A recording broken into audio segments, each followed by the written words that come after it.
그 행위는 죄악의 행위라.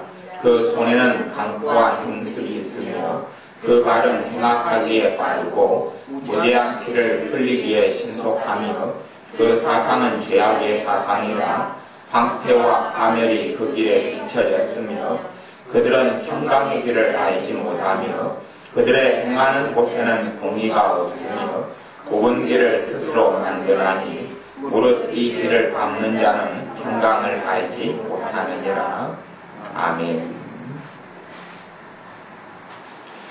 여호와의 손이 짧아 구원치 못하심도 아니요 귀가 둔하여 듣지 못하심도 아니라 오직 너희 죄악이 너희와 너희 하나님 사이를 내었고 너희 죄가 그 얼굴을 가리워서 너희를 듣지 않으시게 함이니. 신약 성경과 구약 성경의 가장 중요한 주제 중에 하나는 죄에 대한 것입니다. 또한 하나님의 자녀들이 아무리 부정하고 부정한다 할지라도 하나님의 은혜의 역사가 내게 적거나 없는 것은, 아니면 내게 성령님의 충만하심과 역사가 없는 것은 우리는 아무리 부정한다 할지라도 죄 때문에 그렇습니다. 무엇이라고 말해도 죄 때문에 그렇습니다. 나와 하나님 사이에 우리 주님의 십자가로 죄에 대한 용서의 자격을 부여해 주셨고 죄에 대한 용서가 선포되었지만 주님과 내 사이에 있는 죄가 주님과 나를 가로막고 있기 때문에 우리가 은혜 속에 더 많이 들어오지 못하고 성령님의 역사가 우리 속에 많이 없는 겁니다. 성령님의 충만을 우리가 사실은 구하지 않아서 받지 못한다기보다는 성령님의 충만을 받을 만한 은혜의 그릇이, 그러한 깨끗하고 정결한 믿음의 그릇이 우리가 못 되는 것이 가장 중요한 이유입니다. 우리가 다른 사람을 보고 다른 사람과 내가 얼마나 차이가 있느냐, 아니면 저 사람 괜찮게 사는데 나는 저 사람보다 뭐 못한 게 얼마나 있느냐, 그런 식의 상대적인 비교로는 아무것도 알 수가 없습니다. 그것이 아니라 내가 하나님 앞에 서서 내가 하나님의 말씀을 통하여 하나님의 말씀으로 비추어 주시는 내 삶 속의 죄를 내가 발견해 가지 아니하면 깨끗게 되지 아니합니다. 우리는 사람들 속에 타인과 비교하고 살기를 많이 원하고 다른 사람의 모습을 많이 살펴보고 이 정도면 나는 괜찮다라고 생각하지만 그것은 사실은 다 다릅니다. 전부 다 다릅니다. 하나님께서는 하나님의 자녀의 믿음의 수준에 따라서 그 자녀를 대우하십니다. 믿음의 수준에 따라서 대우하시기 때문에 믿음이 이제 어린 사람들, 믿음이 연약하고 어린 사람들은 그 연약하고 어린 정도에서 성령님의 역사가 있습니다. 뭐 그럴 수도 있습니다. 이제 초신자가 성령으로 충만할 수 있습니다. 그러다가 초신자가 되어져서 믿음이 자랐습니다. 믿음이 자라면 반드시 일어나야 될 것은 뭐냐? 그러면 믿음이 자란다는 것은 믿음은 들음에서 나며 들음은 하나님의 말씀으로 말미암았느니라. 믿음이 자라려면 말씀이 들어와야 되고 말씀이 들어오는 가장 큰 이유는 그렇습니다.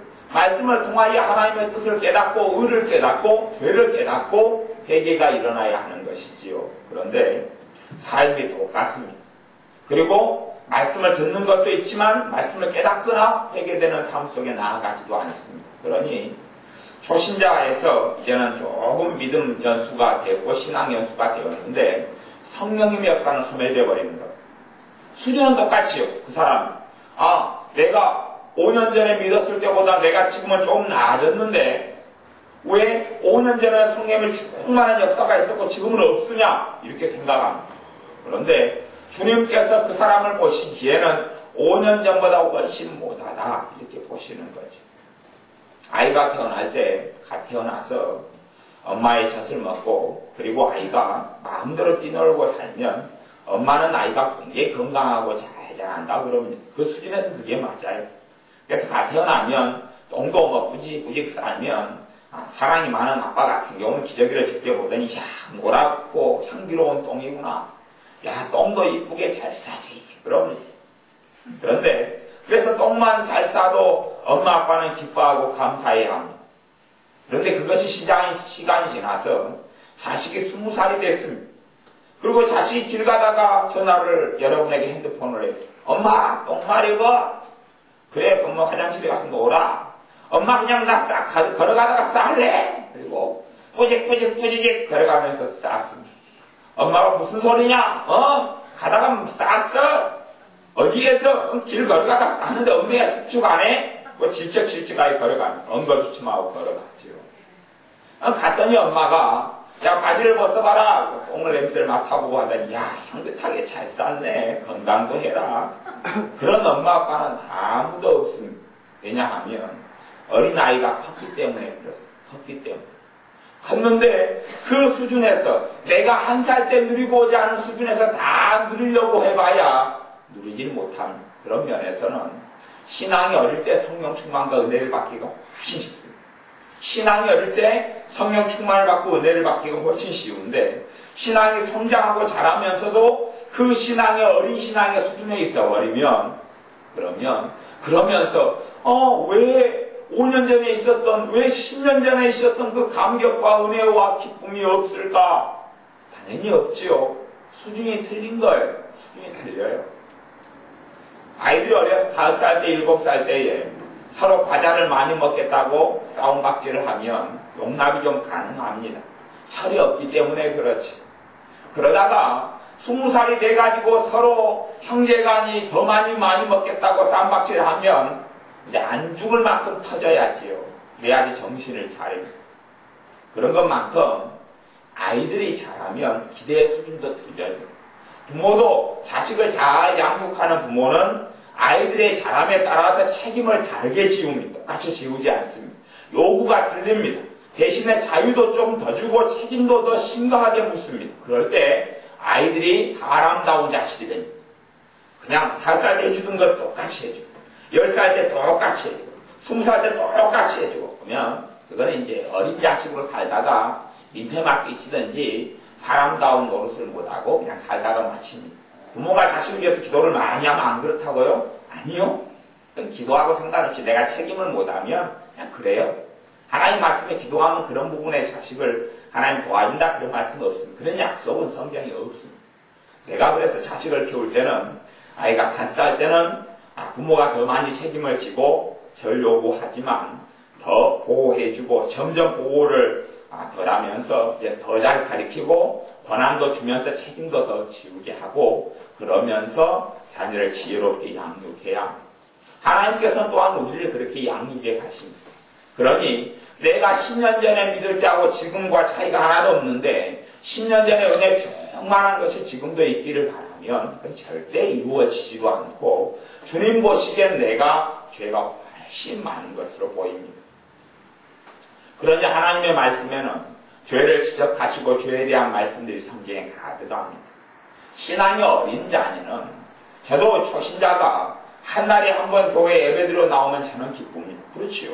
한 달에 한 번만 나와도 감지덕지 않고 안 믿는 사람이 불신자가 한 달에 한 번 나와도 감지덕지 않고 아마 주님께서도 기뻐하실 겁니다. 그런데 교회 집사님이 한 달에 한 번 주일을 안 예배도 나오지도 않습니다. 그냥 이제 한구탱이 해지요. 한구탱이. 한 달에 한 번 나왔는데 또 권사님이 장로님 돼가지고 한 달에 한 번 예배 나왔는데 잘했습니다. 권사님 장로님. 그러는 목회자도 없고 절대 주님도 안 그럽니다. 징계 받죠. 징계. 맞습니다. 더 터집니다. 주님께서 가만 안 놔두고 때가 되면 주님께 맡기면 주님이 때립니다. 왜냐하면 그런 철부지 믿음, 어린 시장과는 주님께서 다르게 대우하시고 다르게 다루기 때문에 그렇습니다. 다르게 다룹니다. 어떻게 같게 다룬단 말입니다. 그런 히브리서 말씀에는 하나님께서 하나님의 자녀들을 자식으로 대우하시나니, 자식으로 대우하시나니, 나이가 들어서도 철없는 행동을 하면 부모에게 혼나는 것처럼 하나님께 맞을 각오나 해야 하나님께서 때리시죠. 때립니다. 그러니 하나님의 자녀의 삶 가운데 문제는 사실은 절대적인 문제다라고 말할 수 있는 것은 우리의 죄입니다. 하나님께서 우리의 삶에 여호와의 손이 짧아 구원치 못하심도 아니요 귀가 둔하여 듣지 못하심도 아니라 듣는 것이 뭘 듣습니까? 두 가지를 듣죠. 하나는 그 사람의 기도 소리를 듣습니다. 도와달라는 기도 소리를 듣습니다. 또 하나는 그 사람이 어렵게 되어 있다는 사정을 하나님이 듣지요. 그런데 왜 듣지 아니하시느냐? 왜 응답하지 아니하시느냐? 당연히 죄 때문에 그렇습니다. 내가 내 자신을 아무리 나는 죄가 없다.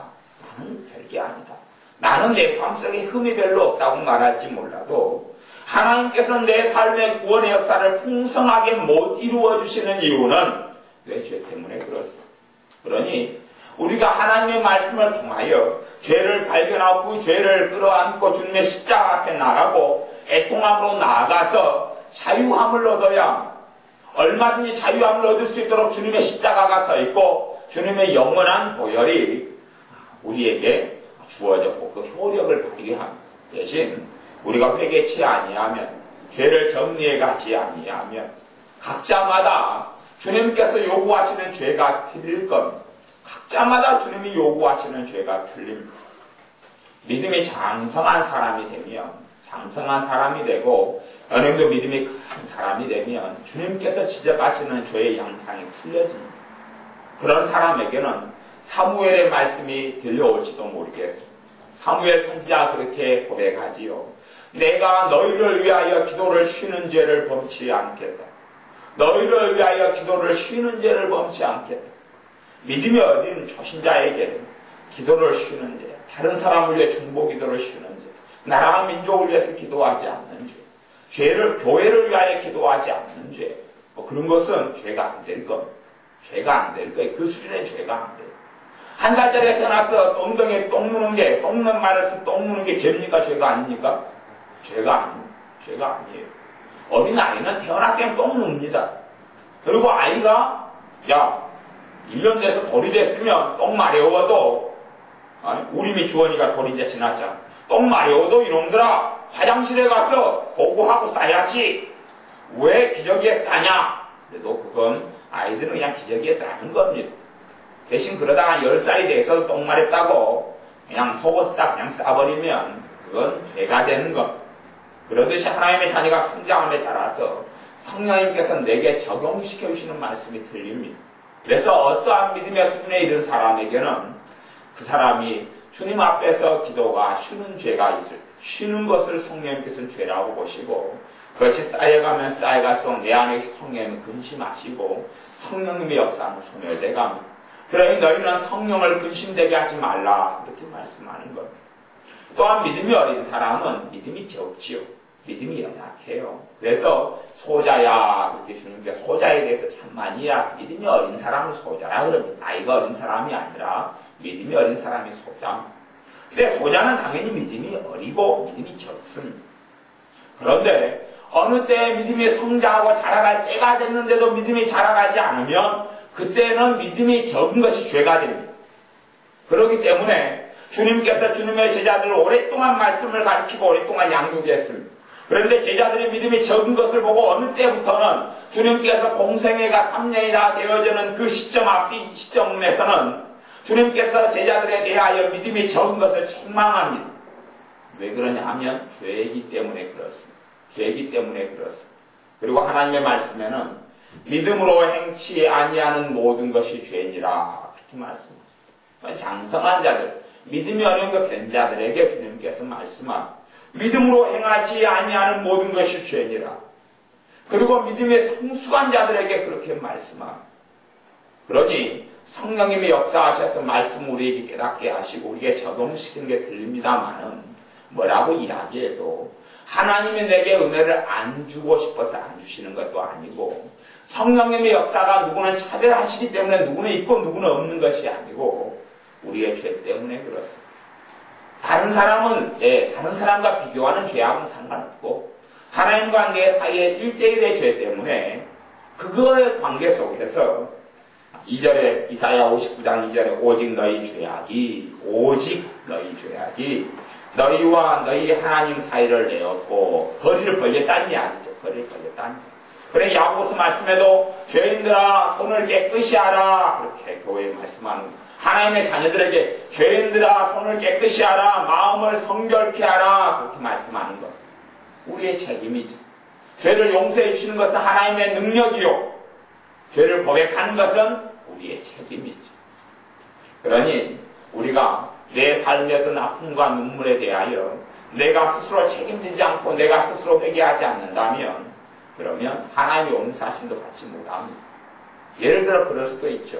내가 무당의 어떤 자녀로 태어나서 무당의 자녀로 태어났으면 귀신의 역사가 아주 많습니다.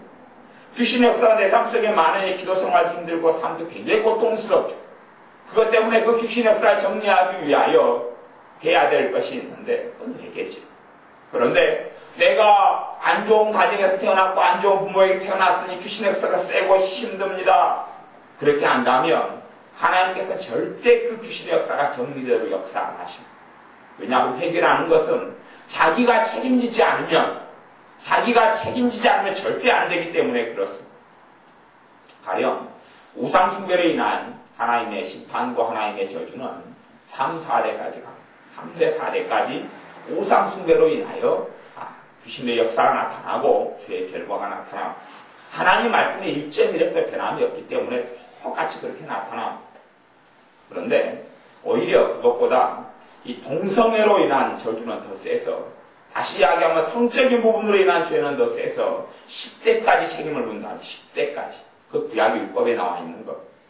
그러니 하나님의 그 엄정하심을 아무도 피할 수 없는데 그러면 성적인 범죄로 인하여 10대까지 귀신의 역사가 죄의 결과가 내게 내려왔습니다. 그러면 10대까지 내 10대 후손이에요. 내가 그 문제를 어떻게 해결하겠습니까? 10대 조상이 저질러 놓은 것을 내가 지금 갖고 있는데요. 믿는 자의 삶을 보면 당연히 다 똑같지가 않습니다. 다 똑같지가 않아요. 왜냐하면 마귀역사가 굉장히 강한 집안이 있고 아무것도 없는 집안이에요.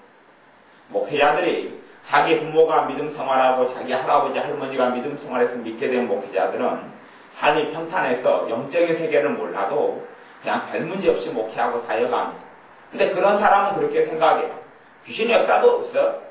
똑바로 기도 생활을 못했기 때문에 문제가 해결 안 되지. 그런 식으로 다 미루어버립니다.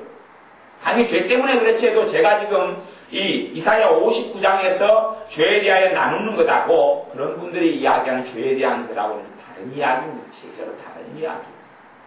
그러니 어떻게 처리하고 어떻게 문제를 다룰 수가 없는 거죠. 우리의 삶 가운데 우리에게 주님께서 보여주시는 죄에 대하여 내 나름대로 내게 보신 죄에 대하여 우리가 회개하며 나아갈수록 주님의 은혜는 더 가까워집니다.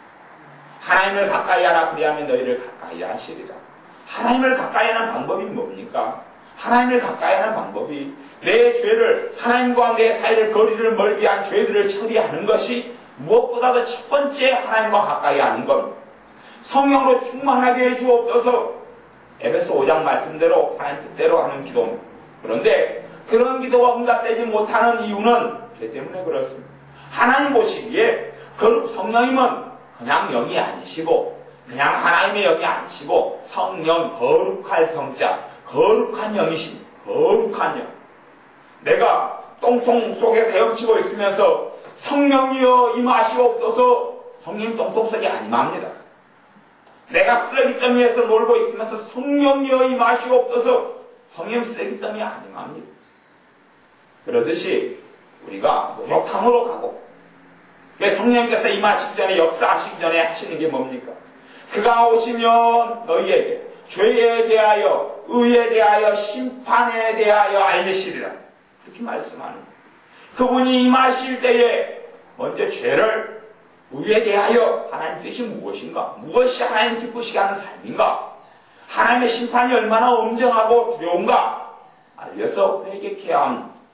그런데 우리가 죄를 깨닫고 회개함이 없이 성령의 충만한 역사가 일어나고 성령의 충만한 역사를 통하여 내게 주님의 기쁨이 있고 주님의 사랑이 있고 아니요. 그렇게 될 수가 없습니다.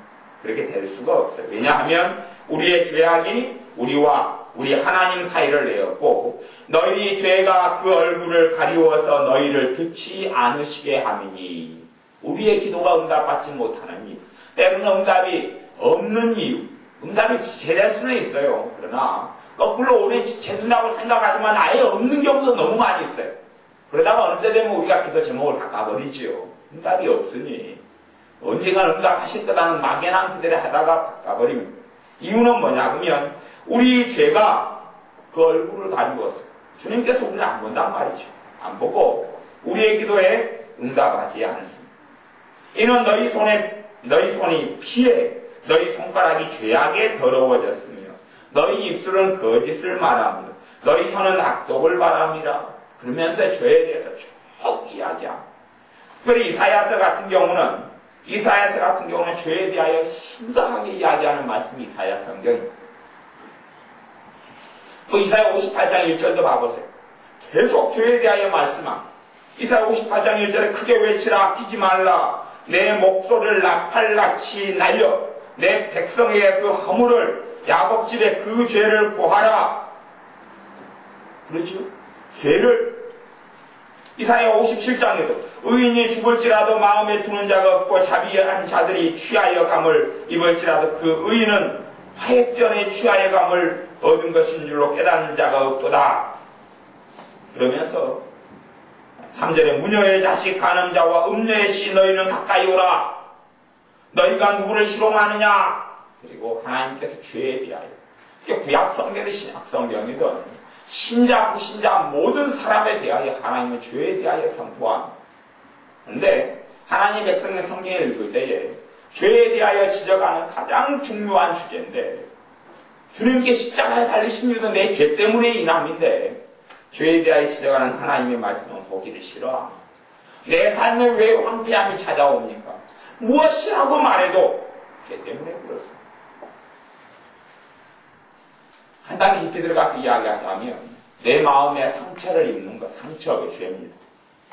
상처는 당연히 상처를 받았다 그러면 나는 피해자죠, 가해자가 아니라. 그런데 피해자로서 상처받고 가지고 있는 게 그 죄입니다. 그래서 여러분이 한번 경험해 보십시오. 성령의 역사가 은혜가 아침에 가득했어요.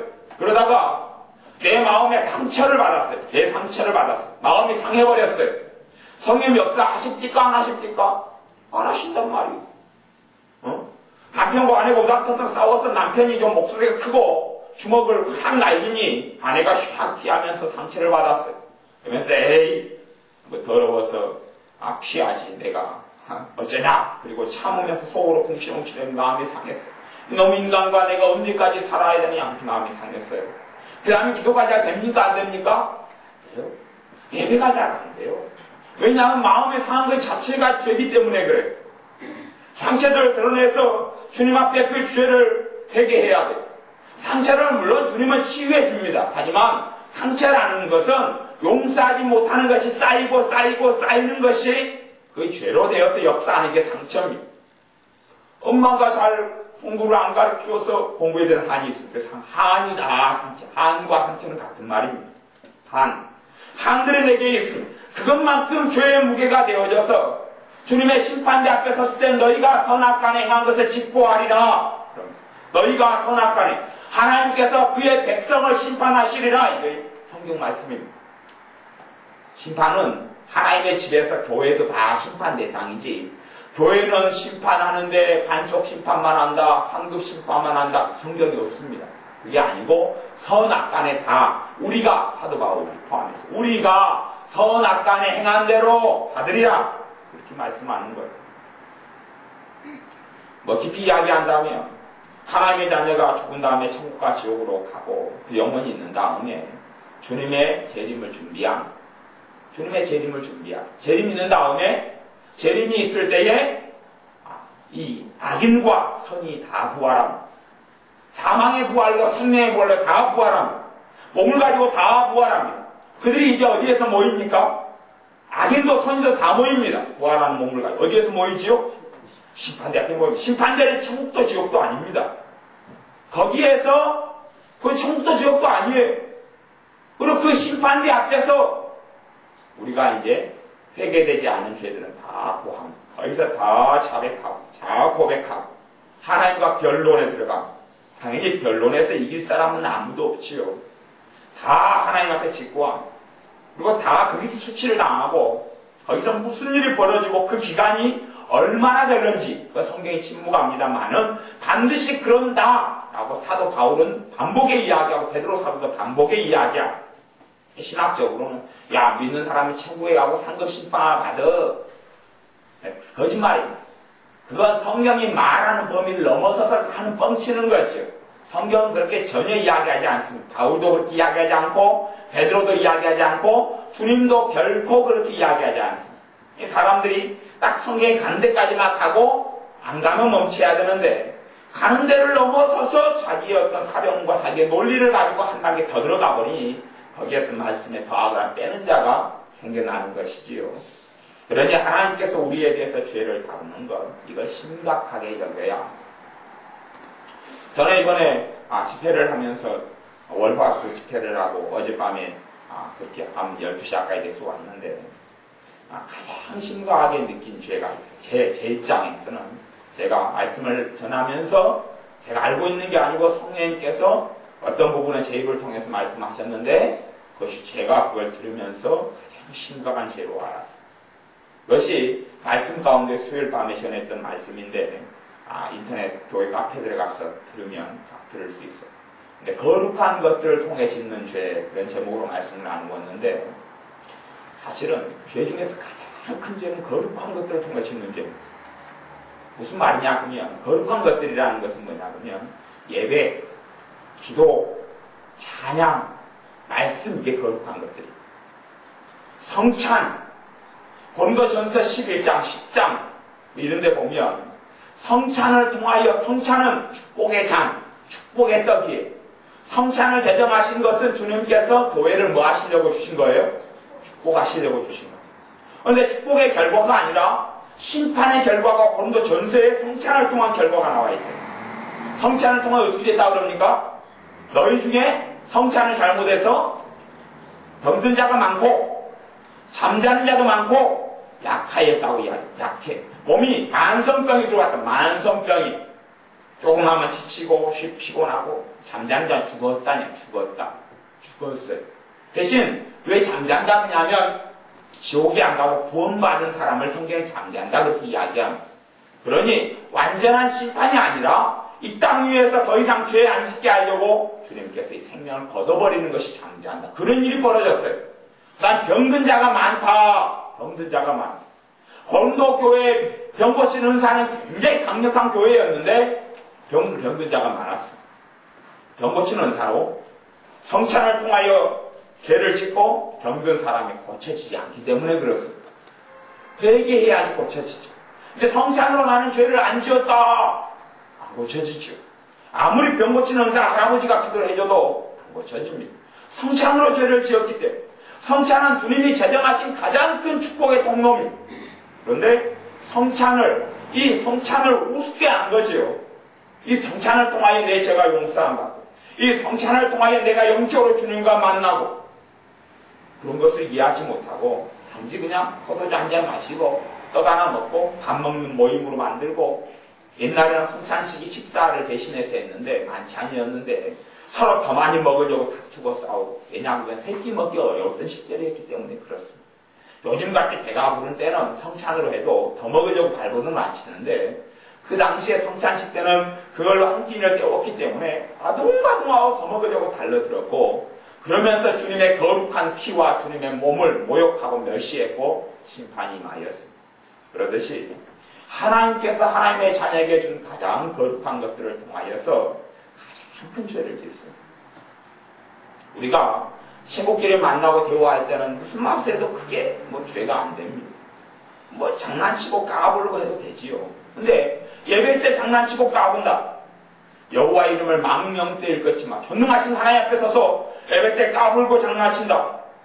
믿음이 적은 어린아이 갓난아이들은 내비두지요. 근데 주님을 좀 아는 사람들이 예배 때 하나님을 멸시하고 모독하고 까불고 장난치고 귓속말하고 예배 때 멍하고 아니면 별로 안 좋은 교회를 다녀서 목사님 설교가 인간적인 설교예요.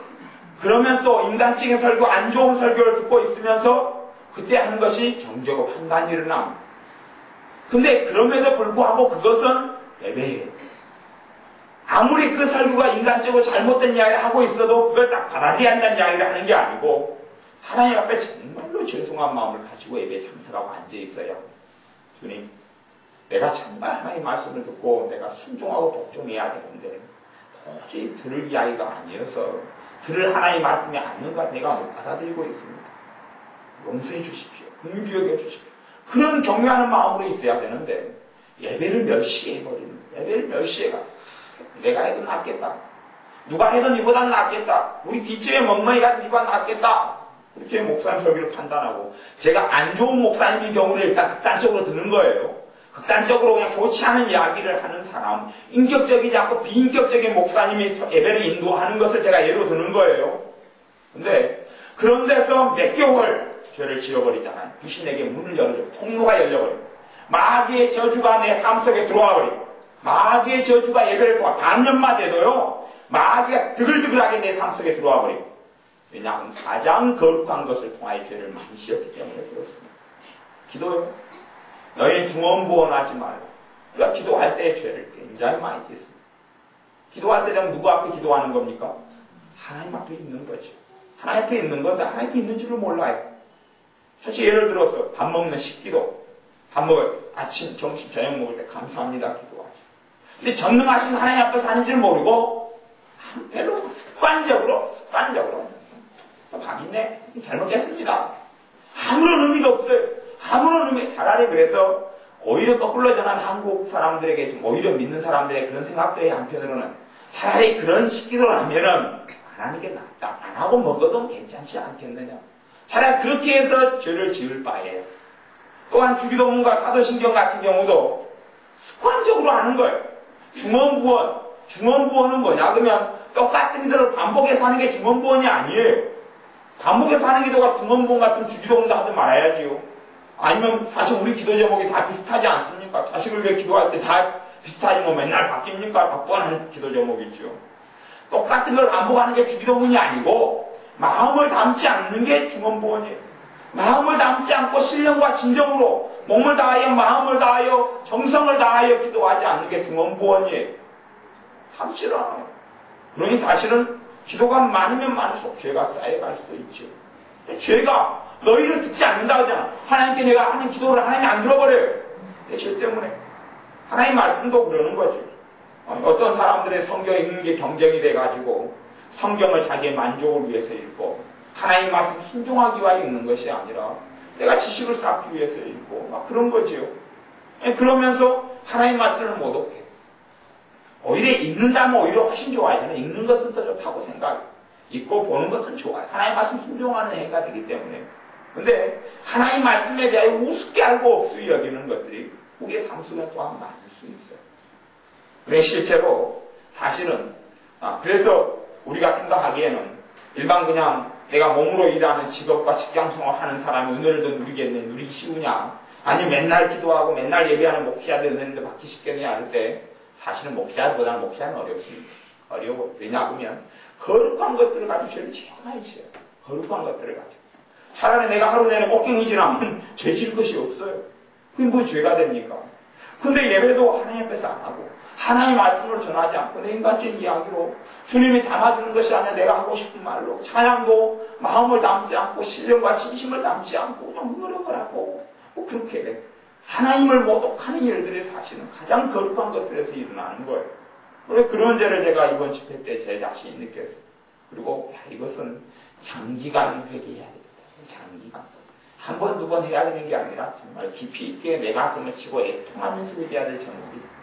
그런 것처럼 하나님의 자녀의 삶 속에 죄의 문제가 무엇보다도 하나님의 은혜를 왜 적게 줍니까? 왜 안 도와줍니까가 아니고 오히려 그것보다 100배, 1000배는 내 삶에 있어서 내가 어떠한 죄들 주님 나를 깨닫게 하옵소서.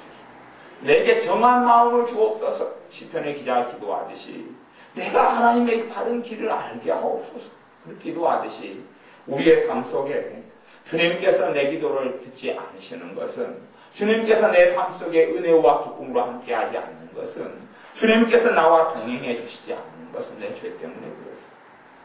각 사람마다 주님께서 말씀하시고 깨닫게 하시는 죄는 틀리겠지. 믿음의 모양과 믿음의 천리대로 다르겠지만 자신의 죄의 문제를 깨닫고 돌이키지 않고서는 하나님의 은혜를 구하려도 서로 다른 방향을 보고 있을 뿐입니다. 우리 주님께서 십자가에서 돌아가신 이유, 부활하신 이유는 내 죄의 문제를 처리해 주려 오셨기 때문에 그렇습니다. 하지만 죄를 자백하고 고백하고 회개해야 될 사람은 내가 해야 되지. 주님께서 시자들을 보내시면서 회개하라 천국이 가까웠느니라 말씀하시는 거지요. 그러지 회개를 누가 대신 해줄 수도 없고 죄의 문제를 주님이 대신 처리해 주지 않습니다. 내가 고백하고 회개하고 주님 앞에 내가 애통하고 정말 내가 내 진심을 담아요 주님 앞에 내 죄를 가지고 나간다면 주님께서 그때 죄를 처리해 주시는 것이지 내가 가만히 있는데 자동적으로 죄가 없어진다. 그건 하나님 말씀의 가르침도 아니고 성경에서 그렇게 절대 이야기하지도 않고 오히려 신약과 구약에 있어서 하나님께서 그의 선지자들과 그의 사도들과 우리 주님께서 친히 우리의 죄에 대하여 끊임없이 지적하고 말씀합니다. 그러니 우리가 하나님의 권능을 보려면 내가 손이 깨끗해져야 되고 하나님의 능력을 보려면 내 죄들이 회개하면서 떨고 나가고 사라져 나갈수록 성령의 더 큰 충만함이 있고 은혜의 역사가 우리의 삶에 있을 것입니다. 기도하겠습니다. 아버지 하나님, 우리는 왜 주님 도와주지 않습니까? 왜 주님 내게 은혜를 주지 않습니까? 왜 주님 내가 처음 주님 믿었을 때 기쁨과 충만함이 없습니까? 그렇지만 사실은 내 죄로 인하여 주님을 다 아프시게 하며 내 죄로 인하여 성령님을 근심되게 하는 그러한 악으로 내가 살아가고 있으면서 오히려 내 죄를 탓하지 아니하고 주님 앞에 회개할 줄 모르고 하나님께서 덜 베풀어 주시는 것에 대하여 한탄하고 낙담하는 것이 얼마나 많은지요. 이제는 주님 우리의 심령 내 심령을 깨닫게 하셔서 죄를 보게 하시고 회개케 하셔서 깨끗한 자리 깨끗한 그릇의 자리에 주의 성령님께서 충만히 임하여 주옵소서. 예수님의 이름으로 기도하옵나이다. 아멘.